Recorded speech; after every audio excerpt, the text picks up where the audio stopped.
Hello నమస్తే, నేను అశోక్. కవితకు బెయిల్. ఎమ్మెల్సీ కవిత ఢిల్లీ లిక్కర్ కేసులో ఇప్పటికే అరెస్ట్ అయ్యారు. ఆవిడ తీహార్ జైల్లో ఉన్నారు. దాదాపు ఎన్నికలకు ముందు ఏదైతే తెలంగాణ ఎన్నికలకు సంబంధించి అరెస్ట్ అయిన తర్వాత ఇప్పటివరకు జైల్లోనే ఉన్నారు. ఆవిడ జైల్లో ఇబ్బంది పడుతూ ఉన్నారు. దాదాపు 11 కేజీల వెయిట్ తగ్గారంటూ కూడా ఇటీవల కేటీఆర్ కొన్ని కామెంట్స్ చేశారు. ఇదే నేపథ్యంలో కవితకు సంబంధించి కూడా బెయిల్ వచ్చే అవకాశాలు ఉన్నాయని చెప్పేసి కూడా కేటీఆర్ తెలిపారు. ఎందుకంటే ఇప్పటికే ఢిల్లీ లిక్కర్ కేసుకు సంబంధించి కొంతమంది అప్రూవర్గా మారితే మరికొంతమందికి బెయిల్ ఇచ్చినటువంటి దాఖలాలను మనం చూస్తున్నాం. మనీష్ సిసోడియా ఢిల్లీ ఉప ముఖ్యమంత్రిగా ఉన్నారు. ఈ లిక్కర్ కేసులో ముందుగా అరెస్ట్ అయినటువంటి వ్యక్తి. సో ఆయనకి ఇప్పటికే బెయిల్ ఇచ్చారు. అలాగే ఢిల్లీ సీఎం అరవింద్ కేజ్రీవాల్కి సంబంధించి కూడా ఆయనకి కూడా బెయిల్ వస్తుందంటూ కూడా ఒక రూమర్స్ అయితే జరుగుతున్నాయి. ఈడీ కేసులకు సంబంధించి ఇప్పటికే ఆయనకి బెయిల్ వచ్చింది. అయితే లిక్కర్ కేసుకు సంబంధించి కూడా బెయిల్ ఇవ్వాలని చెప్పేసి ఆయన ఢిల్లీ హైకోర్టుకు వెళ్ళారు. అక్కడ ఢిల్లీ హైకోర్టు దాన్ని నిరాకరించడంలో ఇప్పుడు ఆయన సుప్రీంకోర్టులో పిటిషన్ వేశారు. దానిపైన కూడా విచారణ జరగనుంది. అలాగే కవిత కూడా, ఎమ్మెల్సీ కవితకు సంబంధించి కూడా ఈ ఎపిసోడ్లో ఆవిడకి బెయిల్ రావాలని చెప్పేసి ఇటీవల చాలాసార్లు కోర్టులో కేసు వేసినప్పటికీ దాన్ని క్యాన్సిల్ చేస్తూ వచ్చారు. అయితే ఈరోజు మరోసారి సుప్రీంకోర్టులో కవిత పిటిషన్ వేశారు బెయిల్కి సంబంధించి. ఆవిడకి ఖచ్చితంగా బెయిల్ వస్తుందంటూ కూడా ఆశావ్యాహం వ్యక్తం చేస్తున్నారు. ఎందుకంటే ఇప్పటికే సిసోడియాకి సంబంధించి కూడా బెయిల్ రావడం, ఆయన బయటకు రావడం, అలాగే కేజ్రీవాల్కి సంబంధించి కూడా ఆయన్ని కూడా విడుదల చేస్తారు అన్నటువంటి జరుగుతున్నటువంటి ఒక రూమర్స్తో కవితకు కూడా బెయిల్ వచ్చే అవకాశం ఉంటుందని చెప్పేసి కూడా అందరూ భావిస్తున్నారు. అయితే ఇప్పుడు మరొక కొత్త చర్చ జరుగుతుంది. తెలంగాణకి సంబంధించి బీఆర్ఎస్ పార్టీకి సంబంధించి కవిత బయటకు వస్తే ఆవిడే సీఎం అభ్యర్థిగా ఉండబోతున్నారు. బీఆర్ఎస్ పార్టీకి సంబంధించి ఆవిడే ప్రధానంగా ఒక రోల్ ప్లే చేయబోతున్నారంటూ కూడా చెప్తూ వస్తున్నారు. సో ఇంతకీ ఎందుకు అలాంటి అంశాన్ని తెర మీదకి తీసుకురావాల్సి వచ్చింది? ఇప్పుడు కేటీఆర్, హరీష్ రావు ఉండగా కవితను మళ్ళీ కేసీఆర్ ప్రొజెక్ట్ చేసే అవకాశం ఉంటుందని మనం భావించాలా అనేది ఒకసారి చూసుకుంటే మాత్రము క్లియర్గా ఒకసారి చూసుకుంటే త్వరలో బెయిల్ కాబోయే సీఎం కవితేనా? జైలు పాలైన వాళ్ళకి సీఎం అయ్యే యోగ్యత. మొన్న జగన్, నిన్న రేవంత్, చంద్రబాబులకు అవకాశం. ఢిల్లీ లిక్కర్ కేసులో జైలు పాలైన కేసీఆర్ కూతురు నేడో రేపు బెయిల్పై బయటకు వచ్చే ఛాన్స్. కేటీఆర్ను సీఎం చేయాలనే కళ్ళకన్న కేసీఆర్, అందుకు విరుద్ధంగా కవితను ముఖ్యమంత్రి అయ్యే అవకాశం. అన్నా చెల్లెలకు చెక్ పెట్టనుందా? తెలంగాణలో కీలకం కానున్న కవిత ఫ్యూచర్ ముఖ్యమంత్రి అంటూ జోరుగా ప్రచారం. కలిసొచ్చే కాలం వస్తే నడిచొచ్చే కొడుకు పుడతాడనే సామెత ఒకప్పటిది. కానీ జైలుకు వెళ్ళి వస్తే సీఎం అయ్యే యోగ్యత వస్తుందనేది నేటి సామెత. ప్రస్తుత పరిస్థితులు చూస్తుంటే అది నిజమే అనిపిస్తుంది. ఆంధ్రప్రదేశ్లో 2 సీఎంలు, తెలంగాణకు సంబంధించి ముఖ్యమంత్రి రేవంత్ రెడ్డి జైలుకు వెళ్ళొచ్చిన తర్వాతే వాళ్ళకి సీఎం పీఠం దక్కింది.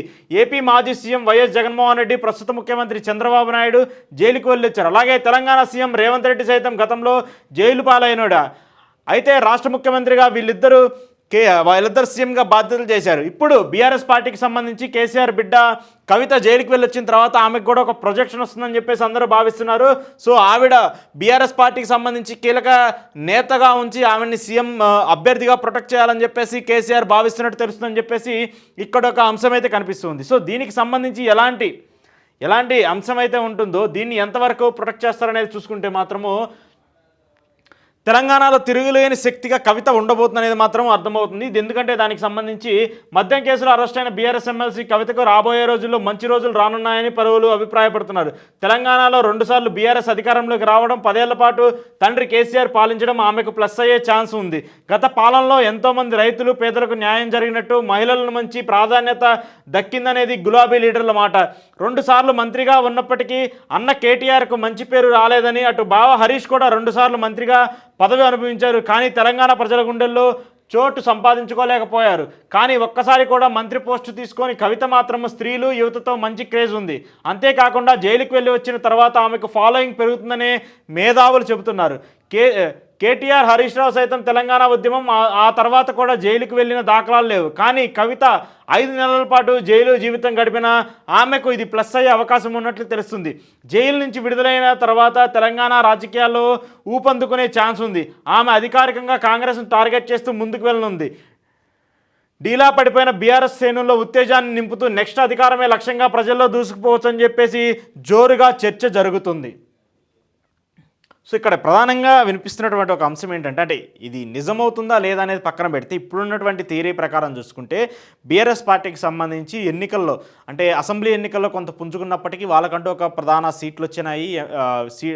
ఓట్ బ్యాంక్ కూడా చాలా స్థిరంగా ఉంది. కానీ పార్లమెంట్ ఎన్నికలకు వచ్చేసరికి బీఆర్ఎస్ పార్టీ చాలా డీలా పడిపోయింది. ఒక్క స్థానం కూడా గెలవలేని పరిస్థితి వచ్చేసింది.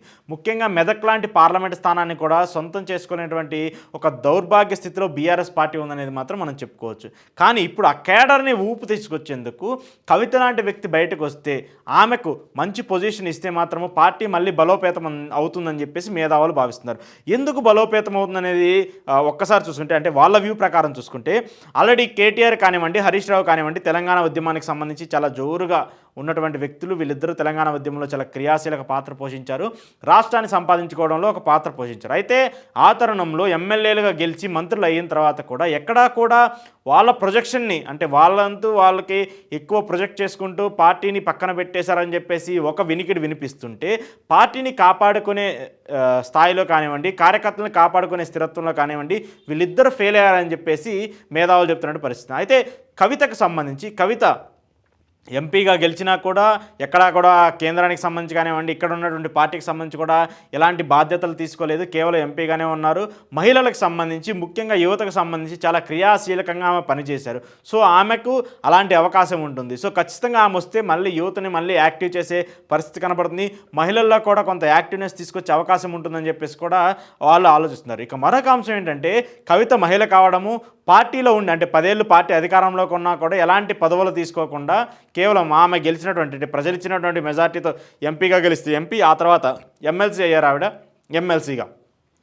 సో ఇలాంటి నిర్ణయాలతోనే ఆవిడ ప్రజల్లోకి వెళ్ళారు, పార్టీకి కార్యకర్తలకి అండగా నిలిచారని చెప్పేసి భావిస్తూ వస్తున్నారు. సో ఆవిడ్ని ముందు పెట్టి ఒక సీఎం అభ్యర్థిగానో లేదంటే పార్టీకి సంబంధించి కీలక నేతగానో ఆవిడ్ని ముందు పెట్టి రాజకీయం చేస్తే మళ్ళీ బీఆర్ఎస్ పార్టీ పుంజుకునే అవకాశం ఉంటుందని చెప్పేసి మేధావులు భావిస్తున్నట్టు పరిస్థితి. అయితే అదే ఆలోచనలో కూడా కేసీఆర్ ఉన్నారనేది తెలుస్తుంది. ఎందుకంటే కేసీఆర్కి సంబంధించి ఇంత ఘోర పరాభవం ఎప్పుడూ ఆయన చవి చూసి చూడలేదు. ఎందుకంటే గతంలో పొత్తులు పెట్టుకున్న వేరే పార్టీలతో ఆయనకంటూ ఒక మెజారిటీ ఉండేది, ఆయనకంటూ కొన్ని స్థానాలు గెలిచేవాళ్ళు, పార్టీకి సంబంధించి కానివ్వండి, అలాగే ప్రభుత్వంలో కొంత కీలక భాగం పోషించేవాళ్ళు. కానీ ఇప్పుడు ఒక ప్రతిపక్ష నేతగా ఉండి, అంటే ప్రతిపక్ష హోదాలా ఉండి కూడా పార్టీని లీడ్ చేసుకునే పరిస్థితి లేదు. ఎందుకంటే ఉన్నవాళ్ళు సగానికి సగం మంది ఎమ్మెల్యేలు కాంగ్రెస్ పార్టీలో చేరబోతున్నారంటే కూడా కొన్ని రూమర్స్ వస్తున్నాయి. ఇప్పటికే కొంతమంది చేరిన పరిస్థితిని కూడా మనం చూస్తున్నాం. సో ఇలాంటి నేపథ్యంలోనే పార్టీని నడపాలన్నా, పార్టీని మళ్ళీ యాక్టివ్ చేయాలన్నా కవిత లాంటి ఒక పవర్ని ముందు పెట్టాలని చెప్పేసి భావిస్తున్నట్టు తెలుస్తుంది. ఎందుకంటే కేటీఆర్, హరీష్ రావు వీళ్ళిద్దరుండగా కవితను తీసుకొస్తే ఎంతవరకు సమన్వయం అనేది చూస్తే మాత్రము, ఎందుకంటే వీళ్ళిద్దరూ గత ఎన్నికల్లో, అంటే మొన్న జరిగినటువంటి ఎన్నికల్లో వీళ్ళిద్దరే మెయిన్ లీడ్ తీసుకున్నారు. మెయిన్ లీడ్ తీసుకొని వాళ్ళకి సంబంధించినటువంటి క్యాడర్కి సంబంధించినటువంటి అభ్యర్థులకి టికెట్లు ఇప్పించుకున్నారు. కొంతమంది ఓడిపోయారు, కొంతమంది గెలిచారు. సో ఇలాంటి నేపథ్యంలో వీళ్ళిద్దరి వల్లే పార్టీ ఓడిపోయిందనేటువంటి ఒక భావన కూడా ఉంది. కాబట్టి కవితను తీసుకొచ్చి ప్రొజెక్ట్ చేసి ఆమెను మళ్ళీ ఒక మెయిన్ లీడర్ స్ట్రీమ్లో పెడితే మాత్రము పార్టీ పుంజుకునే అవకాశం ఉంటుందని చెప్పేసి కొంతమంది భావిస్తున్నారు. అయితే మరొక అంశం ఏంటంటే, కారాగారానికి వెళ్ళొచ్చిన వాళ్ళకి అదృష్టం పట్టే అవకాశం ఉంటుందని చెప్పేసి దీనికి సంబంధించి మరొక ఆలోచన చేస్తున్నట్టు తెలుస్తుంది. ఎందుకంటే చంద్రబాబు నాయుడు గారు కానివ్వండి జైల్లో ఉన్నారు. జైలు నుంచి వచ్చిన తర్వాత ఆయన ఎన్నికల్లో పోటీ చేశారు. ఆయన పార్టీ ఘన విజయం సాధించింది. ఇప్పుడు ముఖ్యమంత్రిగా ఉన్నారు.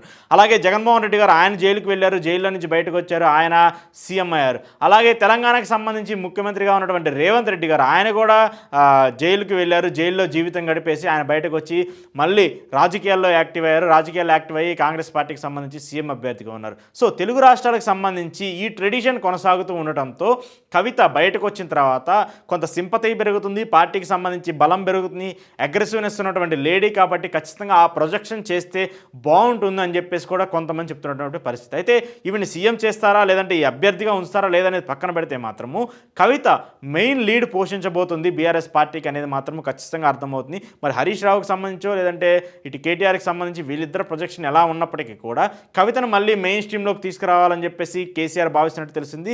మొన్న కూడా ఇటీవల కూడా ఆయన ఒక ప్రెస్ మీట్లో చెప్పారు, బిడ్డ జైల్లో ఉంటే ఏ తండ్రికైనా ఎందుకు బాధ ఉండదు, ఆమెను ఖచ్చితంగా బయటకు వస్తుంది, మళ్ళీ రాజకీయాల్లో యాక్టివ్ అవుతుందని చెప్పేసి కూడా ఆయన కూడా చెప్పిన పరిస్థితి కనపడుతుంది. సో ఇలాంటి నేపథ్యంలో, ఇలాంటి తరుణంలో కవిత బయటకు వస్తే మాత్రము, బెయిల్ మీద బయటకు వచ్చి మళ్ళీ ఆమె రాజకీయాల్లో యాక్టివ్ చేస్తే మాత్రము రాజకీయాలకు సంబంధించి ఒక మెయిన్, అంటే బీఆర్ఎస్ పార్టీకి సంబంధించి కేసీఆర్ కుటుంబానికి సంబంధించి మెయిన్ లీడర్గా ఆవిడే ఉండబోతున్నారనేది మాత్రం 100% అర్థమవుతుంది. సో ఇది రాజకీయ వర్గాల చర్చ మాత్రమే, ఇది ఎంతవరకు నిజం అనేది మాత్రం తెలియాల్సి ఉంది. కానీ ఒకవేళ కవితను ముందుకు తీసుకొచ్చి పెడితే మాత్రము హరీష్ రావు అలాగే కేటీఆర్కి సంబంధించి వీళ్ళిద్దరూ ఎలాంటి నిర్ణయాలు తీసుకుంటారనేది మాత్రము చూడాల్సి ఉంది.